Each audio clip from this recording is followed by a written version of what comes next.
So setup looks pretty good there. I still think your left hand is not correct, but we'll talk about that in a minute. I think that the heel pad and the palm is not enough on top. So we'll see on this picture in a minute, the face.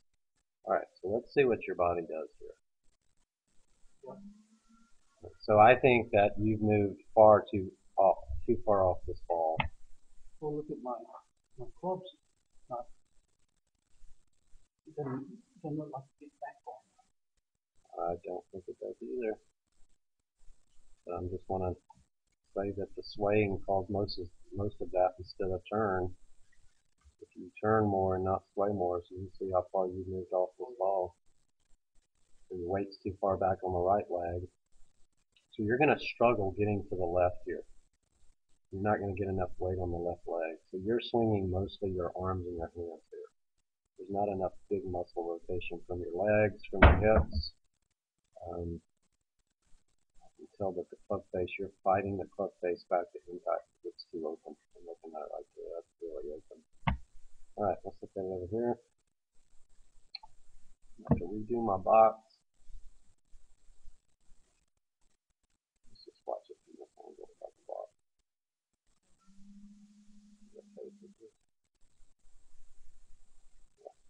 Face is wide open. Where should the face be right now? Straight up and down. So therein lies part of your problem is that your hands are like this going back with a weak grip instead of like this. I'll show you a full time in a minute, but you're going to fight like heck. Your path is not bad right there. That's a good path, but your club face is way up. Your wrists are actually in a pretty good spot. The face, this is going to be a full fade. So you swung left with an open face, so this ball starts straight and then it gets to the peak and it falls to the right. That's what almost everyone I can do. Maybe a full fade. Because you're trying to square the face. Can you tell you're trying to use your hands to square it? Trying to get my wrist back into position. Well, your brain tells you that the face is open. I'm telling you, my club right here is at least right there. It's almost matching my spine angle. And that's really open. That's 25 degrees open. So you're hitting a pointing blow with the ball. A little bit better with your forearms, though. I'm impressed with that. So there's two parts to this. We've got to get you to stay on top of the ball more and not sway off the ball. Let's go to one of our heroes that we always enjoy watching, Jack Nicklaus. And this is when he's 67 years old. So when he gets to the top, when he changes directions, he's going to be just as much left as he is right. So I'm going to say that again. Yes. All right. So y'all's ball position is very similar. So I'm going to put a line straight up on the ball.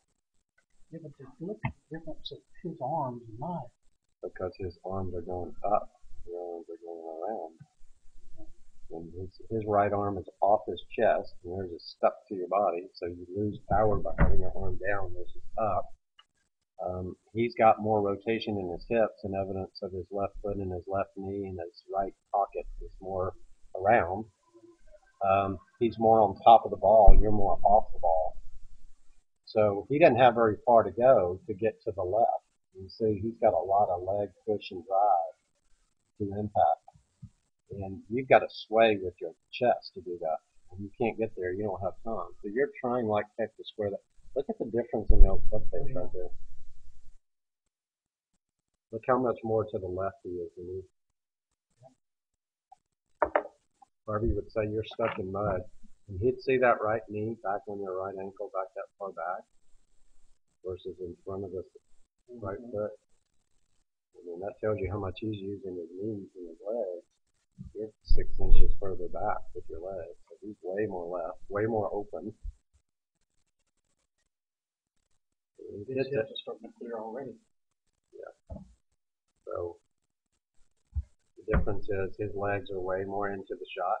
His right foot's off the ground. Yours are still flat on the ground. So when he's going through, his hips, chest, and arms rotate through, and you're pulling it through.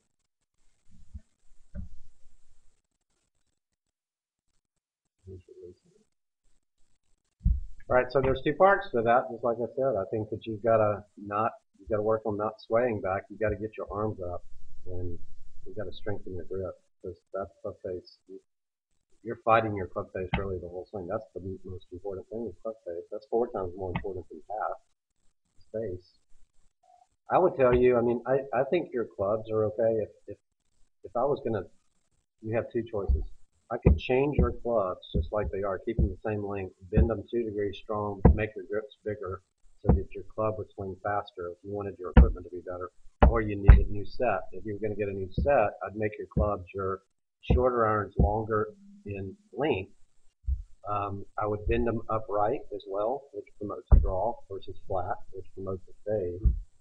So we're cheating in essence. Harvey called it legalized cheating. If you get your equipment better, you don't have to work as hard, right? So if you're going to take your clubs, you could actually get some extenders. You go to Golfsmith and say, I want a 1/2 inch on my pitching wedge, 9 iron, 8 iron, 7 iron, 6 iron. And then just, I don't even know if you need your 5 iron, to be honest with you, because you're going to hit your 6 iron as long as your 5 iron now. So if I was doing that, I'd hit my 4 iron. I mean, my 5 irons on my 4 utility, right? Yeah, you're gonna hit. And then I could get away from that 2 utility and put the 58 degree in. I'm just saying, if you had a longer club, my clubs are not strengthened in lofts. Yours needs to be, I think, a little bit. You either got to lengthen your clubs or strengthen your lofts, one of the two. What if I did both? If you did both, you're going to hit it a club and a half further. I mean, that's the difference. But So I want you to be mindful that they could take your clubs. I mean, they're going to charge you an arm and a leg to put extensions in there.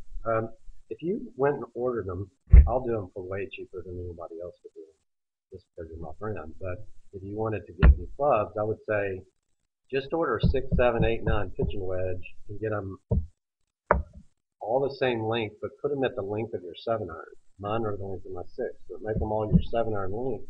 Because now you're standing to your pitching wedge, 9 iron, 8 iron, 7 iron, all the same way. Keep your 6 iron and your 5 iron standard, build the grips up, and strengthen the loft. Would I need to build all my grips up so they'd be the same? If you want to swing the head faster, doesn't it make sense if you have more weight in the handle that the head moves faster? Ask any baseball player that swings a bat. Because if you use a little bitty handle grip, like say Barry Bonds did, he had to shorten his bat to 32 inches to get a little bitty handle to create speed. Now, how many people could do it like Barry Bonds? Not very many. Whereas Mark McGwire used a much fatter handle, so did Ken Griffey Jr. and all of those guys, and then they made the barrel swing faster. And that's the way that they created more bat speed. So he had to shorten his, but let's don't use that analogy. I think if you're longer, it's a little bit different in golf too, because but anyway, if you went longer in your shafts, you're going to hit it further because your speed goes up. If I put my 8 iron on here versus yours, you'd see your club head speed's 4 to 5 miles an hour faster. Mine are too stiff. If I put a regular shaft, it's even goes faster because the kick's quicker. So if you had a regular shaft, all 7 iron length, and you strengthen your ping's already 1 degree strong, so I would actually ask them to go 1 degree stronger than their standard, which makes them 2 degrees stronger than yours. So you're going to hit them further. You're going to hit them higher too because you got longer shafts, which makes the ball go up in the air more. And then would you recommend the Ping G20, 25, 35, or whatever they are now, the new one? The new G series or the new I series, I just like mine better because I can bend them. I can't bend the G series; they're too hard. The metal's too hard, so you don't have as many options. The I series goes just as far as the G series. Contrary to what anybody would tell you, my I series goes just as far as the G. I could show you on flight scope. Plus, I don't like a club that's too offset. I like the face more traditional. I just aesthetically can't look at something that's thick-soled, thick-head, way behind the shaft. I feel like I'm going to hook it off the planet.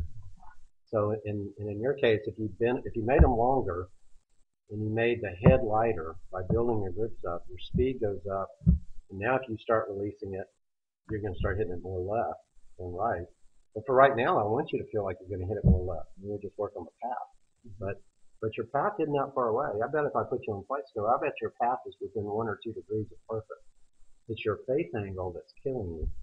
But The grip position too. And if you do any research on larger grips, you ought to go to a website called Jumbo Max, and they've got a scientist on there explaining why players that have bigger grips have higher club head speeds. And they also Mo Norman. I don't even remember him. Yeah, He played with all of his grips really big, and his clubs almost a lot longer. So if you had more mass, more speed, what equals distance? Mass and velocity. Yeah. Right? Yeah. So, and also your hands. I watch your hands on the club sometimes, especially when you hit the pitch shots. Your hands actually look like they were coming off the club. If they were bigger, and this was in your left palm, and your right hand fits to your left hand, your hands are way less active, so you can rotate it faster. When you're flipping at it, that's a speed killer, and it's not closing the face either. I want more this way. You saw it looked like that, didn't it? Mm-hmm. Which is what you said your driver looked like. You didn't. That doesn't look like that. Mm-hmm. So anyway, that's